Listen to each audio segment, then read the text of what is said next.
नमस्कार दोस्तों, स्वागत है आपका डीप नॉलेज हिंदी में।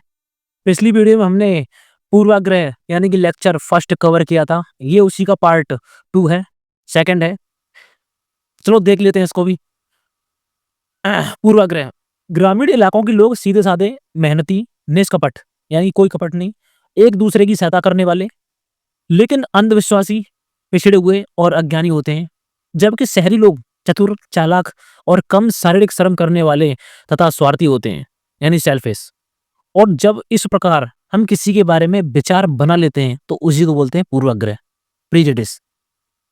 अक्सर ये पूर्वाग्रह वास्तविकता से कहीं दूर होते हैं, यानी कि रियलिटी कुछ और होती है लेकिन है कुछ और। ऐसा नहीं है कि सभी ग्रामीण और सभी शहरी इसी प्रकार के होते हैं।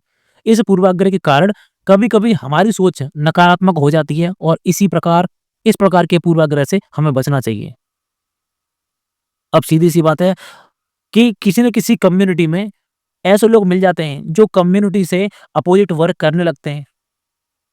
इसका एक जीता जागता एग्जाम्पल है हमारा इंस्टाग्राम प्लेटफॉर्म, जिस पर कोई विशेष गाइडलाइन तो नहीं है, लेकिन इतना जरूर कहेंगे कि अपने इस इंस्टाग्राम प्लेटफॉर्म पर डिस्क्रिमिनेशन यानी कि जातिवाद बहुत ज्यादा फैलता हुआ आपको नजर आ जाएगा। आपने कभी नोटिस किया भी होगा। नेक्स्ट लाइन देखते हैं, आगे बढ़ते हैं। आगे रूढ़िबद्ध धारणाएं बनाना यानी कि फॉर्मेशन ऑफ स्टेरियोटाइप्स। जब हम लोगों को किसी विशेष देश, धर्म, लिंग यानी कि स्त्री या पुरुष होने के कारण उसे कंजूस, अपराधी या मूर्ख ठहराते हैं तो उसे बोलते हैं रूढ़िबद्ध धारणाएं, स्टेरियोटाइप्स। यानी कि इस देश के लोग कंजूस हैं, अपराध हैं, या फिर इस धर्म के लोग कंजूस होते हैं, अपराधी होते हैं, मूर्ख होते हैं, उन्हें इतना ज्ञान नहीं होता। तो ऐसा वास्तव में उनके बारे में एक पक्की धारणा बना लेने के कारण होता है, जब हम इस तरह की पक्की धारणा बना लेते हैं। परंतु वास्तविकता कुछ और होती है। वास्तविकता ये होती है कि हर देश, धर्म और लिंग आदि में कंजूस, अपराधी और मूर्ख व्यक्ति मिलेंगे। सिर्फ इसीलिए कुछ लोग उस समूह में वैसे हैं। पूरे समूह के बारे में ऐसी धारणा बनाना उचित नहीं होता।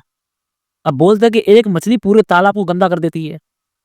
जब किसी विशेष धर्म और जाति का व्यक्ति अपने रीति रिवाजों या फिर परंपराओं से परे उसके अपोजिट वर्क करने लगता है तो हम उस जाति और धर्म के बारे में ऐसी धारणा बनाते हैं और इन्हीं को बोलते हैं रूढ़िबद्ध धारणाएं। हम उस व्यक्ति के गुण और क्षमता नहीं देखते जो दूसरों से अलग है। Next line. अब भारत में लड़के और लड़की का भेदभाव, discrimination between girl and boy. Bharatiya Samaj प्राचीन समय से ही पुरुष प्रधान रहा है, यानी कि सबसे ज्यादा यहाँ लड़कों को महत्ता दी जाती है, लड़कियों को कम दी जाती है। इसलिए यहाँ लड़के और लड़कियों के बीच भेदभाव आम बात है। आपने भी कभी नोटिस किया होगा कि अक्सर किसी प्रेग्नेंट महिला के जब वो अपने प्रेगनेंसी के दौरान होती है तो सबसे ज्यादा परिवार में लड़के होने की चर्चा की जाती है। लड़का होता है तो लड्डू, मिठाई और उत्सव मनाया जाता है। वहीं लड़की होती है तो कुछ नहीं। आपने परिवार या पास पड़ोस में ये देखा होगा कि महसूस भी किया होगा कि शिक्षा के मामले में लड़कों की अपेक्षा लड़कियों पर कम ध्यान दिया जाता है। शहरी क्षेत्रों में इस प्रकार का भेदभाव काफी कम हो चुका है अब, क्योंकि लेकिन ये भी बात है, देखो, लेकिन कई ग्रामीण और पिछड़े तबके के इलाकों में लड़कियों को वो स्थान नहीं मिल पाया जो उन्हें मिलना चाहिए। और इस आंकड़ों को लड़के और लड़कियों के बीच के भेदभाव को घटते हुए लिंगानुपात से भी समझा जा सकता है। पढ़ाई के मामले में भी, यानी कि बच्चा यानी कि लड़का पढ़े या ना पढ़े, उसकी पूरी पढ़ाई रुकनी नहीं चाहिए। और वहीं बात करें लड़कियों की, उनको 10th या 12th कराकर ही घर पर बैठा दिया जाता है, जबकि लड़कों की अपेक्षा लड़कियां पढ़ने में होशियार होती हैं। नेक्स्ट लाइन देखते हैं आगे रंग के आधार पर भेदभाव यानी कि discrimination on the basis of colour. भेदभाव का आधार एक रंग भी हो सकता है। जिस तरह से हमने देखा भेदभाव का आधार लिंग हो सकता है, स्त्री या पुरुष, उसी आधार पर एक रंग भी हो सकता है। अंग्रेजों के समय में ये रंग भेद की नीति बहुत ज्यादा प्रबल थी।